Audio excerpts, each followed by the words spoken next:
Les enfants du rêve, une histoire du kibbutz, série d'émissions proposée par RCJ, présentée par Ruth Zilberman, avec David Katarivas, en collaboration avec Michal Gantz. Bonjour, et aujourd'hui notre émission sera consacrée à culture au kibbutz et culture du kibbutz. Nous nous sommes intéressés dans notre dernière émission à l'éducation au kibbutz. Indissociable de cette question se pose aussi le problème de la culture au kibbutz. Quelles sont les possibilités d'accès à la culture au sein d'un kibbutz? Y a-t-il une culture kibbutzique et quel est son rapport avec la culture israélienne? Quelle est la place de l'artiste au kibbutz? Voici les questions que j'aimerais vous poser aujourd'hui, David Katarivas, et ce d'autant plus que je crois que vous avez été responsable de la commission culturelle du kibbutz de Hanita, où je rappelle que vous vivez depuis 1974. C'est exact, oui, j'ai été responsable pendant une période, puisque comme toujours, les responsables des différentes commissions sont élus pour une période de 2 ans et il y a un système de rotation qui se joue. Comment s'organise donc la vie culturelle au kibbutz? Bon, alors ce qu'il faut savoir, je crois que c'est Köstler qui disait que le socialisme, c'est la conquête des loisirs. Et effectivement, il y a des loisirs au kibbutz. Une des choses les plus sensationnelles, à mon avis, dans la vie du kibbutz, c'est la possibilité d'avoir du temps pour soi. Du temps à vivre pour soi. On travaille 8 heures par jour, parfois moins selon l'âge ou selon le nombre d'enfants pour les femmes. À supposer qu'on dorme aussi 8 heures par jour, il reste encore 8 heures par jour. On ne les perd pas en transport, on ne les perd pas pour se rendre à son travail, il faut quelques minutes. On n'a pas à faire la cuisine, on n'a pas à faire la lessive, un certain nombre de choses qu'on n'a pas à faire. On se trouve donc disposé de temps. Et c'est une chose importante parce que ce temps doit être utilisé au mieux. Les gens qui ont créé les kibbutzim, qui ont eu l'idée des kibbutzim, étaient des gens très cultivés, venant des étudiants, des gens venant avec un arrière-fond culturel et qui espéraient effectivement dans la vie au kibbutz développer encore ce fond culturel. Alors, comment utilise-t-on ces loisirs au kibbutz? Qu'est-ce qu'on fait de ce temps que l'on a à soi pour vivre? Alors, c'est là qu'intervient la commission culturelle. Alors, il y a 2 formes. On pourrait peut-être parler de la culture au kibbutz avant la télévision et la culture au kibbutz après l'introduction de la télévision dans les appartements. La culture au kibbutz avant l'introduction de la télévision, c'était un besoin que tout le monde ressentait et la commission culturelle devait répondre à ce besoin. Alors c'est là peut-être qu'il faut souligner le rôle des fédérations. Nous avons parlé des fédérations de kibbutzim. Alors par exemple, il y a dans les fédérations de kibbutzim un service culturel chargé de fournir aux responsables culturels des différents kibbutzim tout ce dont ils peuvent avoir besoin, organisant également des séminaires de formation pour les responsables culturels pour qu'ils sachent de quel matériel ils disposent, ce qu'il faut faire pour leur proposer des programmes, etc. Il y a d'ailleurs, je crois, même des maisons d'édition qui sont des maisons d'édition qui sont spécialisées dans l'édition de programmes et de choses pour les kibbutzim. Alors, dans la culture qu'on appellerait pré-télévision, là aussi, il y a 2 choses à distinguer. Il y a la culture importée et la culture fabriquée sur place. La culture importée, ça signifiait faire venir des films, régulièrement pour des projections de films, autrefois dans la salle à manger avec tout ce que ça avait de côté de spécial, de particulier, de plus en plus dans des salles de projection. La plupart des kibbutzim ont leur salle de projection. Et puis, alors, des conférenciers, des artistes de variété, des chorales, des troupes de théâtre, des mimes, enfin, le kibbutz invitant, recevant un certain nombre de gens et proposant au long du mois, en général le vendredi soir, surtout c'était la soirée privilégiée, proposant un programme culturel. Alors il faut souligner qu'à cette époque, la plupart des gens dans les kibbutzim avaient le même âge, avaient la même origine, la même formation, donc il était possible de satisfaire les besoins de tout le monde en même temps. Alors, à côté de cette culture importée, il y avait la culture au dehors, c'est-à-dire la possibilité pour les gens du kibbutz d'aller assister à des concerts, d'aller assister à des pièces de théâtre. Le kibbutz, prenant des abonnements aussi bien à l'orchestre philharmonique qu'à l'orchestre de Haïfa pour les gens de la Galilée, prenant des abonnements au théâtre municipal de Haïfa, prenant des abonnements dans différents théâtres, et donnant aux membres du kibbutz la possibilité, en s'inscrivant, en organisant les transports, d'aller assister à des représentations, d'aller assister à des concerts, d'aller voir des expositions, etc. Donc, culture importée d'un côté et possibilité en dehors du kibbutz. Et puis, il y avait la culture fabriquée sur place. c'est-à-dire les activités culturelles sur place, les groupes d'activités, les cercles d'activités, les cercles d'études. Moi, j'ai été très frappé lorsque je suis arrivé à Khanita pour la première fois, où on m'a invité au premier samedi après-midi d'aller assister à un cercle d'études de philosophie juive avec un ancien rabbin, membre du kibbutz, qui faisait un cours de philo juive qui était absolument passionnant. Alors, il y avait des gens qui étudiaient des langues, il y avait des gens qui étudiaient de la littérature. Il y a différents groupes d'études ouverts à chacun des membres du kibbutz, chacun choisissant ce qu'il a envie d'étudier. Et puis, les kibbutzim produisant sur place, créant sur place leurs instruments de culture, c'est-à-dire la chorale, éventuellement... De nombreux musées aussi, qui Comment sont des musées kibbutziques aussi. Bon, les musées, c'est autre chose. Mais il y a d'abord la chorale, le groupe de troupes de théâtre amateurs, des pièces de théâtre mises en scène au kibbutz, jouées par les membres du kibbutz, le metteur en scène étant un des membres du kibbutz. Les troupes de ballet, troupes de danse folklorique, etc. Donc tout ça, c'était la culture fabriquée sur place par les membres du kibbutz, avec un accent particulier mis sur l'organisation des fêtes.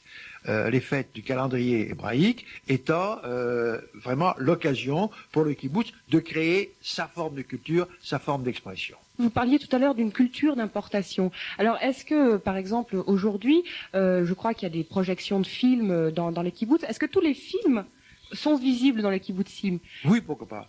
Il n'y a pas d'interdit, il n'y a pas d'interdit particulier. Non. C'est-à-dire qu'il y a de moins en moins de films aujourd'hui dans les kibbutzim parce que l'un des gros problèmes, la plupart des kibbutzim ont des appareils de projection en 16 mm. Ce sont des problèmes techniques, donc. Oui. Alors les films en 35 mm, on ne peut pas les avoir. La fédération des kibbutzim avait une cinémathèque en 16 mm. Bon. Ces films, presque tout le monde les a vus. Aujourd'hui, on ne fait pratiquement plus de films en 16 mm. Aujourd'hui, on fait de la vidéo, on fait des cassettes. Alors, ce qu'il y a maintenant dans les kibbutzim, j'appelle ça la culture post-télé, c'est un circuit fermé à l'intérieur du kibbutz et un service de films. Donc, les gens ont, en plus des différentes émissions qu'ils captent, la possibilité sur une chaîne intérieure au kibbutz d'avoir des films.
Alors David Katarivas, vous venez juste d'évoquer la culture pré-télé. Alors qu'est-ce que c'est que la culture post-télé? La culture post-télé, c'est un casse-tête pour le responsable culturel. Autrefois, il n'y avait aucun problème pour avoir la participation de la majorité des membres du kibbutz aux activités culturelles organisées par le kibbutz. Les gens venaient parce qu'il n'y avait pas autre chose à faire. Ils étaient à la maison, ils s'ennuyaient, ils sortaient, il était facile de les faire sortir de la maison et de les amener aux activités, que ce soit une conférence, que ce soit une projection de film ou quoi que ce soit d'autre. Aujourd'hui, les gens auront la télé à la maison.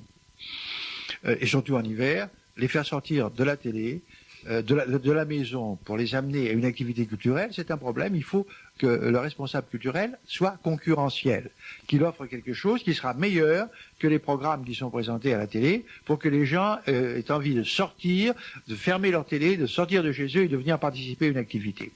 Et il y a un autre problème, c'est que le public à satisfaire est tout à fait différent. Il faut satisfaire en même temps les anciens, qui eux viennent volontiers à une conférence, et les jeunes qui n'ont pas du tout envie d'écouter une conférence. Les jeunes, ils préfèrent de la musique rock. Et quand on invite des artistes, il faut savoir qu'il y aura une partie de la population du kibbutz qui viendra, et l'autre qui viendra pas parce que ça l'intéresse pas, parce que ça l'amuse pas. Alors il faut de plus en plus, au sein de la commission culturelle, avoir des représentants de toutes les tendances, c'est-à-dire avoir des représentants des anciens, qui savent quels sont les besoins et les envies des anciens, avoir des représentants des jeunes, qui savent quels sont les besoins et les envies des jeunes, et essayer de concilier tous ces besoins. Mais surtout, le gros problème, c'est effectivement être en mesure de faire concurrence aux programmes qui sont offerts par la télévision. Alors, on vient d'évoquer un petit peu la vie culturelle au kibbutz, mais il y a aussi des artistes qui vivent au kibbutz. Alors, comment peut vivre un artiste au sein du kibbutz? N'y a-t-il pas une contradiction entre le travail de création, qui est quand même un travail foncièrement individuel, voire individualiste, et les idéaux collectifs du kibbutz? Non, il n'y a absolument aucune contradiction.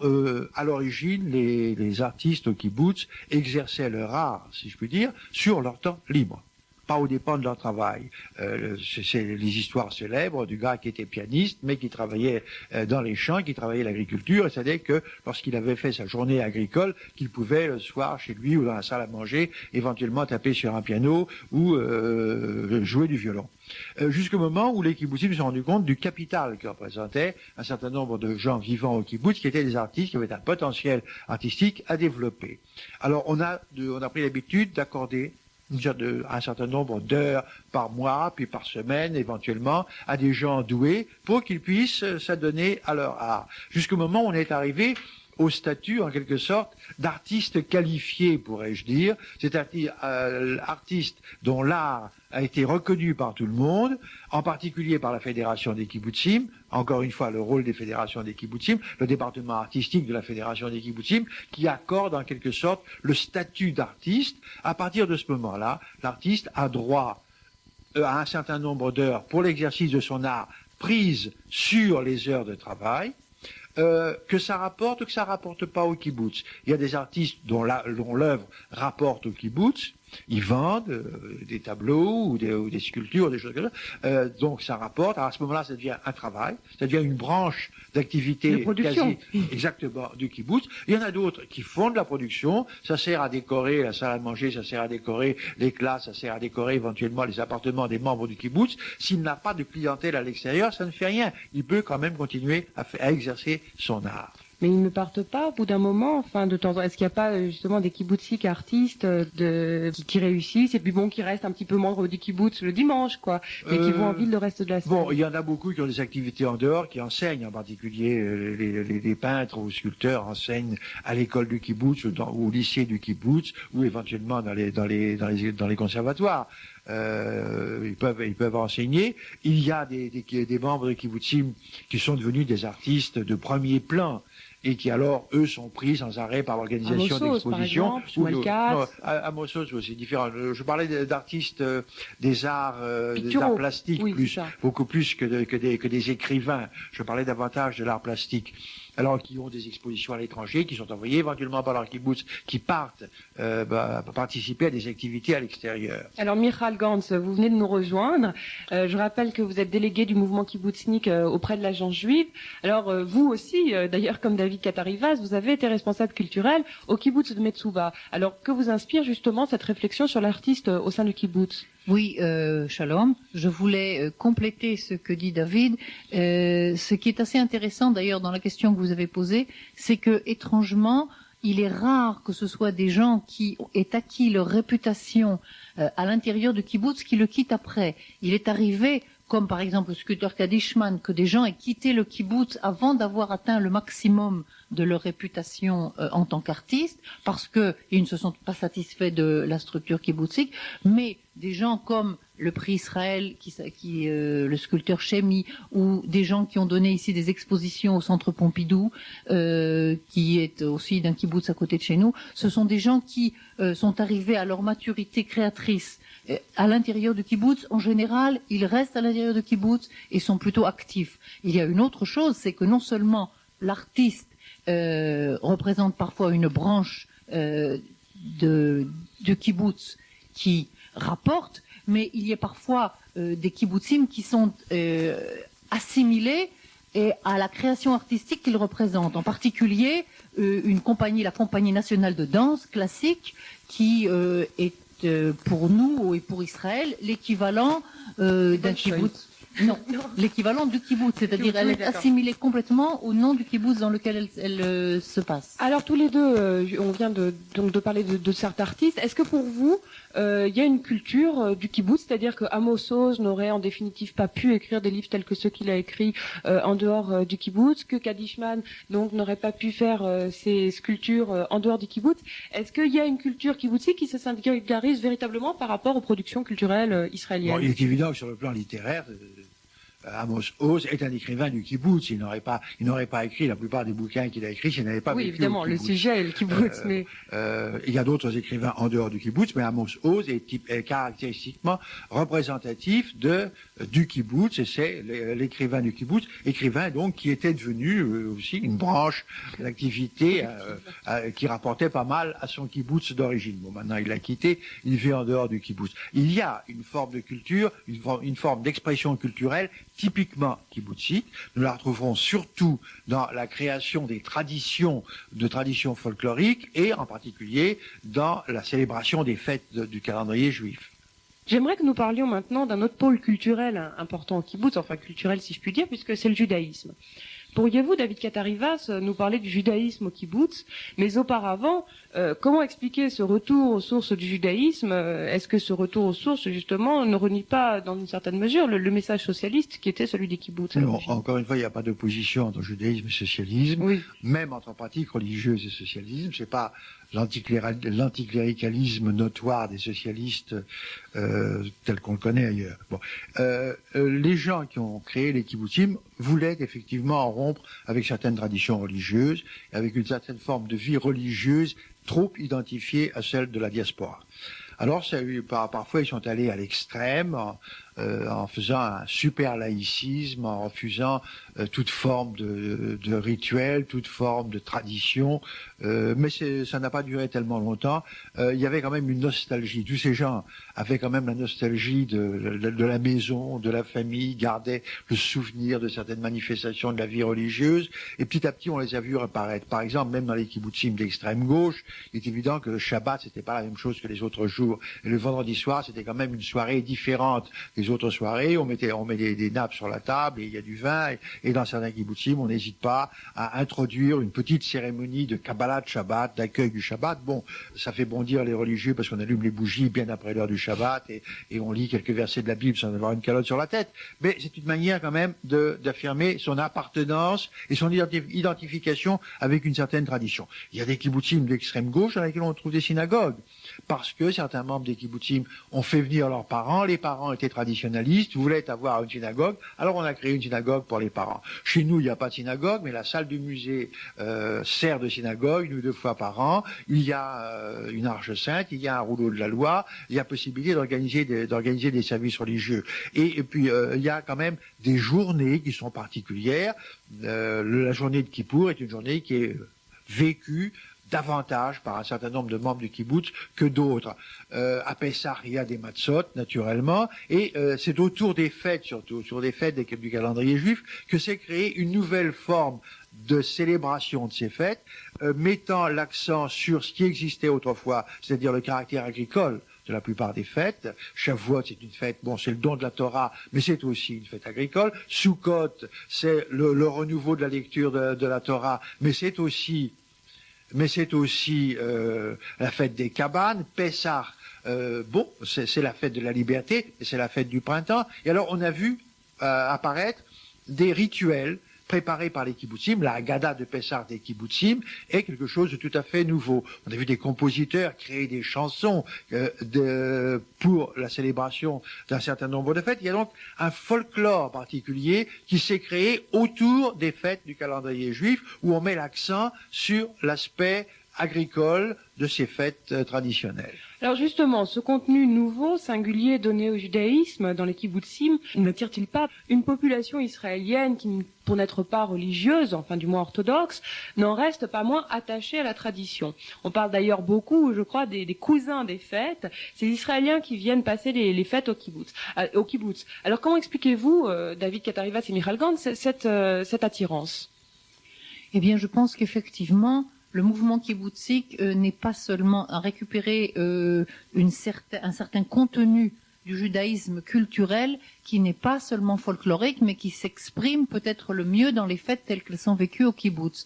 Et je pense qu'il y a une certaine sensibilité en ville de l'authenticité de cette recherche à l'intérieur du judaïsme, et c'est peut-être pour ça qu'instinctivement, un grand nombre de familles en ville qui sont des familles qui n'observent pas et qui ne sont pas sûres exactement du contenu qu'ils veulent donner, du contenu spirituel ou du contenu culturel qu'ils veulent donner à leur façon de vivre les fêtes, alors ils se retrouvent aux grandes fêtes, c'est-à-dire aux 3 régalim, aux 3 fêtes principales, Pessah, Shavuot et Sukkot.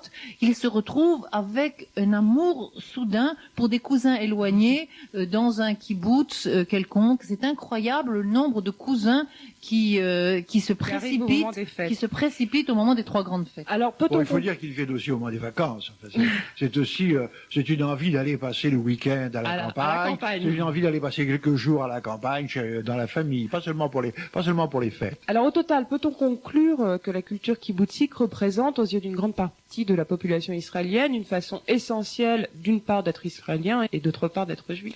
Certainement une façon particulière d'être israélien.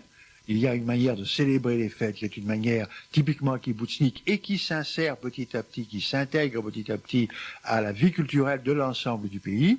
Une manière aussi d'être juif. Et alors là, il faut noter ce qui est incontestable, un retour vers des traditions. Lorsque je suis arrivé au kibbutz, il y a déjà un certain nombre d'années, on affichait avant Kippour une feuille de papier sur le tableau d'affichage en demandant aux gens qui vont jeûner de bien vouloir s'inscrire pour que la cuisine puisse préparer un certain nombre de repas pour les gens qui vont jeûner. Alors je me souviens à l'époque, lorsque je suis arrivé, il y avait facilement 25-30 personnes qui s'inscrivaient pour jeûner. Au dernier Kippour que j'ai vécu à Hanita, il y avait près des 3/4 des membres qui s'étaient inscrits pour jeûner le jour de Kippour. Ça signifie pas que pendant toute l'année ils vont observer les prescriptions religieuses ou quoi que ce soit, mais ce jour de Kippour, ils voulaient jeûner. Et la salle du musée est transformée en synagogue. Si elle recevait il y a quelques années une douzaine de gens qui venaient prier, qui venaient passer la journée de Kippour à la synagogue, aux dernières fêtes à la dernière célébration de Kippour, il y avait des tas de gens, la salle était bourrée aussi, et plein d'enfants également. Par exemple, la célébration de la bar mitzvah. Autrefois, elle était parfaitement laïque. Aujourd'hui, un certain nombre de familles veulent que les enfants montent à la Torah pour la célébration de la bar mitzvah. Le retour du religieux, donc le kibbutz, un nouveau mode d'être juif. Demain, nous étudierons justement le kibbutz et sa contribution à la société israélienne.